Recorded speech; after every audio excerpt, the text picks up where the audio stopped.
Le diagnostic en marchant, il s'agit d'aller visiter le parc immobilier, en l'occurrence de la SIG, et de pouvoir prendre le pouls, voir les améliorations, les projets en termes de bâtiments qui doivent être confortés, ou simplement la réhabilitation de certaines résidences, la rénovation de certaines résidences.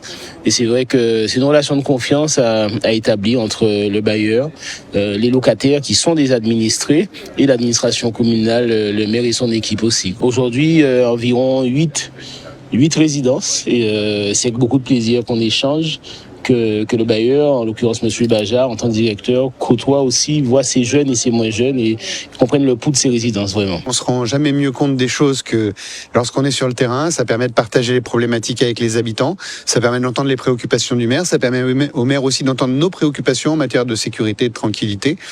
Et puis c'est, je pense, les bases d'un partenariat sain sur un environnement qu'on connaît ensemble, qu'on a découvert ensemble et sur lequel on a travaillé ensemble. Donc ça permet de prendre les justes mesures sur chacune des actions qu'on veut mener. Il y a toujours ce travail d'éducation et en même temps de répression, entre guillemets, qui doit être fait parce que c'est plus possible de voir autant de zones où s'amoncellent les ordures. Donc aussi en présence du directeur de la police, monsieur Delos, il nous tient à cœur aujourd'hui de pouvoir recenser tous ces lieux sur le territoire et voir comment on peut parfaire la relation avec le bailleur et avec les associations de locataires aussi. Mais sur la résidence Les Oliviers, qui vient d'ailleurs d'être complètement réhabilitée, donc vous voyez, c'est moderne, c'est beau, c'est propre, c'est éclairé, c'est sécurisé et résidentialisé.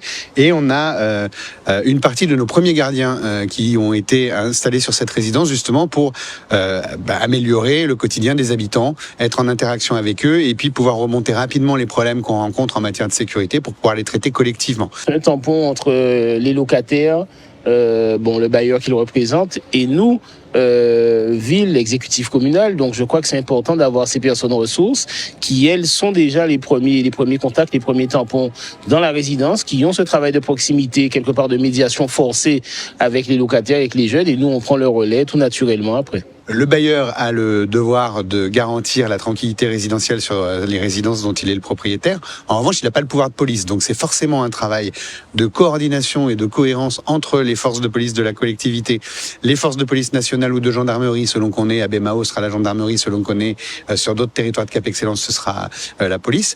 Et l'idée, c'est d'arriver à monter des opérations ensemble. D'abord de pédagogie, parce que le tout répressif, on n'y croit pas nécessairement.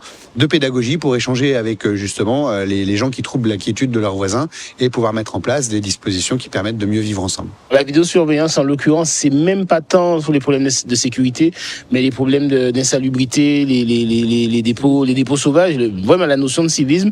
Et c'est toujours, la limite, elle est toujours sensible entre la pédagogie, l'éducation et la répression et malheureusement, je crois que l'une des parades la plus sûre à ce jour, c'est de pouvoir identifier les personnes qui salissent, les personnes qui jettent, qui font ces dépôts sauvages, et après de les sanctionner. On a vu une voisine, c'était à Budan, qui expliquait qu'elle a mis sa machine à laver, ou je sais pas quelle machine électroménager dehors, parce qu'elle savait pas, on lui expliquer non, c'est pas comme ça. Généralement, on y a éco-taxe ou quoi payer, là où acheter en machine, lui au censé bas en neuf, mais aussi où t'es là qui pas bon là encore.